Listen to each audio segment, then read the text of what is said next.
9:59 p.m. on the 13th of July 2025. The moon is 3 days past full. I'm back in the saddle. We have a nice dark, clear sky today. There will be some brightening as the evening progresses. Right now, we are looking at let's see what I set this baby up for, a 2-second exposure on Messier 107. I'll give you some data on it. Been away for a little bit. I'll be posting up a video about our travels to Mount Denali in Alaska. We heard about 1 in 3 people are lucky enough to actually see the peak of the highest mountain in North America at 20,000, roughly 800 feet. It is also probably the highest peak above its plain anywhere, above surrounding girth anywhere on the planet except for those in the ocean. So we are looking at Messier 107. I will be focusing on Deep South studies this evening because we are rapidly going to lose Scorpius to the south and west. Messier 107 is a globular cluster in Ophiuchus. Brightish, magnitude 7.8, but very condensed, a mere 3.3 arc minutes in size, 20,900 light years distant. We're at right ascension 16 hours, 32 minutes, 31 seconds, and a declination of minus 13 degrees, 3 minutes and 13 seconds.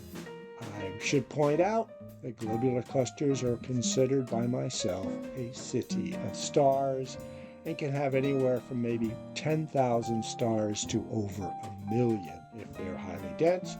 I also consider them to be the nuclei of the formation of galaxies some 13 billion years ago. Some more Messiers to follow. I spent the last 5 minutes or so playing with focus. We're now in ASI Live for a 2-second exposure. I'm setting the cooler up for minus 10 degrees.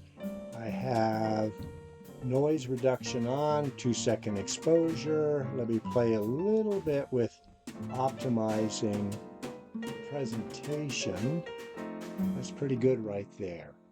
Messier 80, globular cluster in Scorpius, magnitude 7.3, a little larger than 107. At 5.1 arc minutes and half again is distant, 32,600 light years. Right ascension is 16 hours, 17 minutes, 2 seconds, has a minus 22 degrees, 58 minutes and 30 seconds. That's a pretty darn good view for something that far, almost 23 degrees below the celestial equator. Let's push on. We're now looking at Messier 4, but we're using the ASI image function rather than live because I have been using the various studies in order to improve the image modeling for GO2 alignment. Messier 4 is very distinctive because it has this very bright line of belt of stars right across its midsection. I often use it also as a standard to determine the basic size and luminosity of other globular clusters. So it's kind of my holotype for globular clusters. Messier 4 is in Scorpius, bright, magnitude 5.4, large, 26.3 arc minutes, but a mere 7,200 light years distant. So if it were as far away as the other globulars we see, let's say 4 times further away, it would roughly be about 8 arc minutes in size, so larger than our first 2. It's at right ascension 16 hours, 23 minutes, 35 seconds, with a declination of minus 26 degrees, 31 minutes, and 31 seconds. A good look. I won't play with a histogram. I think it's working quite well, frankly. Thank you. Our next view is, of course, is another globular cluster, Messier 62, in Ophiuchus. Magnitude 6.4, 14.1 arc minutes in diameter, 22,500 light years distant. So like our first few studies, in the 20 to 25,000 light year distant realm. Now keep in mind, these various globular clusters are pretty close to the core of the Milky Way, which lies down between Scorpius and Sagittarius in the region of southern Ophiuchus as well. So these babies are probably within 5 to 10,000 light years of the core in general. This is the deepest south globular we've gone to yet at minus 30 degrees, 6 minutes, 44 seconds. We have a right ascension of 17 hours, 1 minute, and 12 seconds for Messier 62 at magnitude 6.4, 14.1, and 22,500 light years distant. Here our view is of Messier 19, another Ophiuchian globular cluster, magnitude 6.8, 5.3 arc minutes, 28,000 light years in diameter. We're a right ascension of 17 hours, 2 minutes, and 37 seconds with a declination of minus 26 degrees, 16 minutes, and 5 seconds.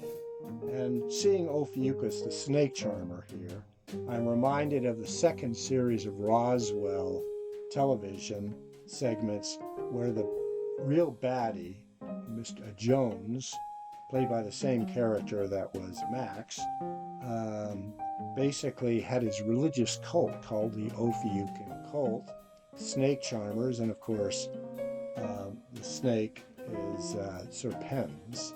So they were drawing off some astronomical knowledge, but it made no sense whatsoever because it's very unlikely Ophiuchus would have been visible as a constellation. Excuse me, must be something in the air. From whatever planet they were from. Here we're having our final Messier view of the evening, Messier 9, unless I decide later on to go to the ring or something else. Messier 9 is another globular cluster in Ophiuchus, magnitude 7.9, smallish, 5.5 arc minutes in size, 25,800 light years distant, with a right ascension of 17 hours, 19 minutes, 11 seconds, and a declination a little further towards the celestial equator of minus 18 degrees, 30 minutes, 59 seconds. One thing I would note here using the Gemini 2 database is it doesn't really describe the globular clusters according to their class, and they run from 1 to 12 in the Latinized numeric system, with the most condensed globular clusters being class 1 and the most like an open cluster being class 12. I would estimate this is probably on the, if the midline is around 7, this was probably closer to 5 or 6 in density. But don't quote me. But it is a fairly dense globular cluster, like several that we have already seen this evening. We're now moving on to NGC studies of the evening, and they will be centered in about the same parts of the sky, Scorpius, Ophiuchus. And what I'm going to do initially is set the scope up for NGC 6124. Give me a moment. Okay, from what I can tell, we will have no real view of NGC 6124, and I'll tell you why. Well, you guess. It is an open cluster in Scorpius, magnitude 5.8, 29 arc minutes inside, about 100 stars with the brightest of magnitude 8.7. It's a class 2-3, which means the stars are probably broadly distributed with a moderate amount of distribution and magnitude. 1,700 light years distant. Its right ascension is 16 hours, 25 minutes, and 20 seconds, so it's just past culmination. And its declination is minus 40 degrees, 39 minutes, and 12 seconds. We have no view of this cluster on the screen. Guess why? Our next study may be suffering from the same effects. This is NGC 6139, a globular cluster in Scorpius, magnitude 9.2, 5.5 arc minutes. Brightest stars are magnitude 15. Now look at that delta. Magnitude 9.2 with the brightest stars magnitude 15. That typically means about a 5.8 to 6 magnitude difference between the brightest stars and the total cluster. And in such a case, you would expect it to be a fairly dense cluster. And this one is. It's a class 2, 34,000 light years distant. But you'll notice we're at right ascension at 16 hours, 27 minutes, 40 seconds with a declination of minus 38 degrees, 50 minutes, 56 seconds. We are seeing reflection of light off the pear tree to the south. Here we have or have not NGC 6144, globular cluster in Scorpius, magnitude 9.1, 6.2 arc minutes in size. Its brightest stars are magnitude 13.4, giving it a delta of about 4.3 magnitudes between the brightest and the faintest stars. It is a class 11, 31,000 light years distant, with a right ascension of 16 hours, 27 minutes, 13 seconds, and a declination of minus 26 degrees, 1 minute and 26 seconds. We should be able to see this, except what? I've set a 1 second exposure time. So we're going to basically assume that's about a 1 second exposure time is about a 10-inch view of what you might see through the eyepiece. So what I'm going to do now is stop it, change the exposure time to 5 seconds, and reinitialize. Let's have a look at what we get to see on the screen. Here we're now beginning to resolve some of the stars. The brightest, as I said, were magnitude 13.4. There's a fairly bright star here, and other stars peppering the field. It's beginning to look like some kind of cluster, but not a globular. Now remember, we're deep south. So why don't we push the exposure time up to 10 seconds?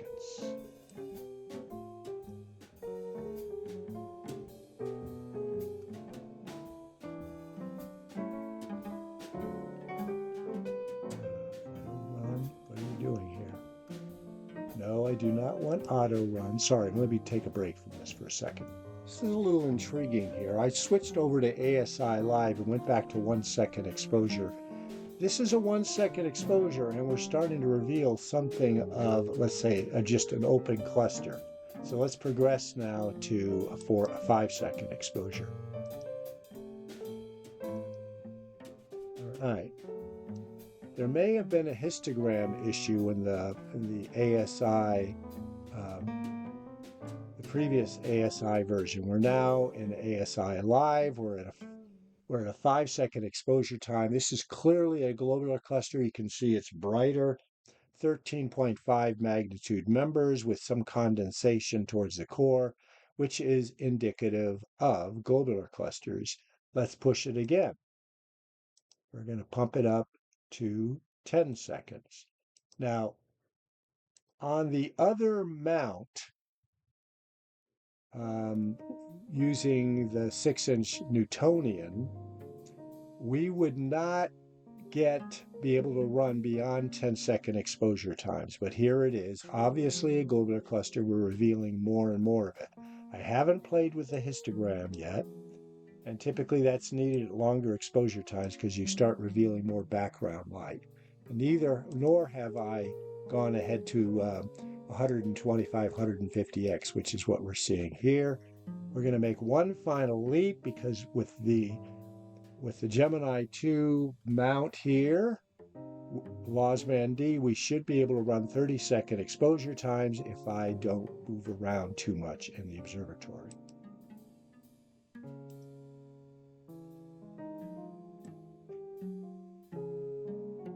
Because it takes a while to stack the images at 30 seconds, what I'm going to do is take a pause on the screen capture for a moment.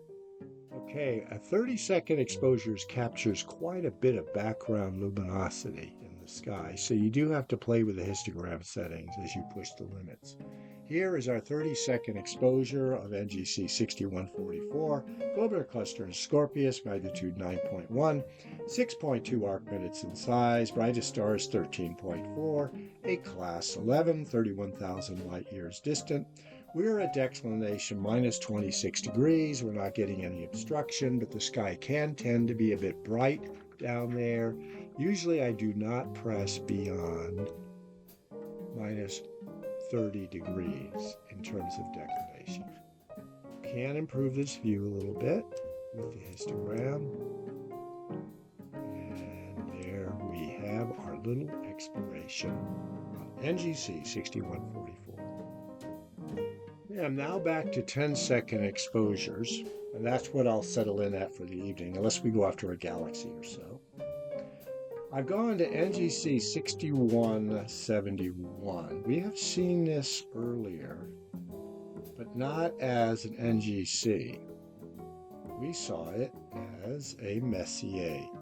We're now running 10-second exposure times. The focus is pretty good. I should actually do a little bit of a zoom in. We don't get quite as aesthetically pleasing a view, but we do have a nice view. NGC 6167 is an open cluster.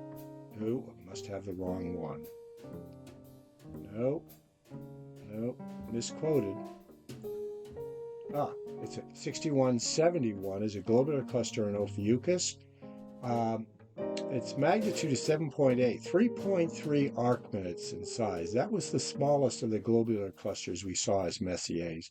Magnitude 7.8. Brightest stars are magnitude 13. It is a class 10, which surprised me because it looks fairly condensed, 21,000 light years distant. Right ascension 1632.31 with a declination of minus 13 degrees, 3 minutes and 11 seconds. And you know it, of course, also as Messier 107. What we're seeing here is our first deeper south galaxy of the evening in Ophiuchus, NGC 6172's magnitude 12.8, 1.1 arc minute. Now looking at that galaxy, it's clearly highly condensed with a faint aura around it. Seemingly face on, but it's really an elliptical, which means it's a great, massive globular cluster. It is 230 million light years distant at a right ascension 16 hours, 22 minutes, 10 seconds, and a slightly negative declination of 1 degree, 30 minutes, and 54 seconds. Now, galaxies do reveal far more of themselves when we push the zoom quite a bit. But you'll notice all the stars get fuzzy too. But we are seeing a bit of the outlying nebulosity, the aura around the galaxy, NGC 6172 there. And what we're seeing here is a very fine globular cluster in Ophiuchus, NGC 6218, magnitude 6.1, 14.5 arc minutes in size. Brightest stars are magnitude 12, so about a 6 magnitude differential. Should mean normally it would be a fairly condensed class of globular, but this one is rated class 1X or 9. 15,000 light years distant, right ascension 16 hours, 47 minutes, 14 seconds, with a declination of minus 1 degrees, 56 minutes, and 51 seconds. Now you'd expect a globular cluster of magnitude 6.1 to have been discovered by Messier or Machine, and in fact it was. This is Messier 12 in Ophiuchus. Clearly there is no globular cluster or open cluster in this field. What we are seeing, of course, is a galaxy. NGC 6220 and Ophiuchus is magnitude 13.7, 2-to-1 aspect ratio, so oblate, 1.7 by 0.9 arc minutes. It's a spiral of the AB class, which means 1.5 times removed from lenticular. This galaxy is pretty much like our own in that it has billions of years of star formation yet ahead of it. Galaxy is 317 million light years distant, which means it's intrinsically about the size of Messier 31 at about 150,000 light years. Its right ascension is 16 hours, 47 minutes, 13 seconds, spot on almost the celestial equator at minus 0:16 minutes and 31 seconds. Nice field of stars to accentuate it. What we have here is another globular cluster in Ophiuchus. NGC 6235 is magnitude 8.9, 1.9 arc minutes, brightest star is magnitude 14. It's a class 10 or X, 32,000 light years distant. This globular cluster is on the bubble for being discovered by Messier, but was not. It's included in the NGC catalog, more or less exclusively. Right ascension of 16 hours, 53 minutes, 25 seconds, but a rather southerly declination of minus 22 degrees, 10 minutes, 34 seconds, which may have contributed to its lack of visibility in the 3 to 4 inch scopes of the era. What we have here is another galaxy, but this one's an Ophiuchus. It's just above the celestial equator at plus 2 degrees, 24 minutes, and 4 seconds. If we zoom in on it, we get a really nice view. 6240, magnitude 12.9, 2.1 by 1 arc minute. And you can, if you look at that, you can see it's a bit of an irregular in terms of its morphology. And that's exactly what it is. It's an IRP, an irregular with some distortions in it. 326 million light years distant puts this baby at about 200,000 light years in diameter. Rather large, but many galaxies do start off large and then condense over time. Has a right ascension of 16 hours, 52 minutes, 58 seconds, and a declination of plus 2 degrees, 24 minutes, and 4 seconds. We are now some 13 minutes into this segment of the video. The last one ran about 9 minutes. I am going to have to knock off soon, but look at the shape of that galaxy. Wow, very interesting indeed. Almost a bit jet-like, with 2 wings and a central core. Well, our final view of the evening is going to be an exploration of probably the finest globular cluster in the northern hemisphere sky, meaning above the celestial equator. We're, of course, referring to Messier 13. This is a view that you might get through a 6-inch scope and simulated using 0.2 arc seconds, 0.2 seconds exposure time. So we're seeing quite a bit of stellar resolution. The globular cluster looks quite large. I do believe we are at the standard magnification for globular clusters is between 125 and 150x. Quite a nice view. Now I'm going to push it, and this will be our Carpe Noctem exploration for the evening. Okay, assuming that 0.2 seconds was our 6-inch view, we've just gone to 1 second exposure, which gives you 5 times as much light. We'll roughly assume this is something like a 14-inch scope view at the eyepiece.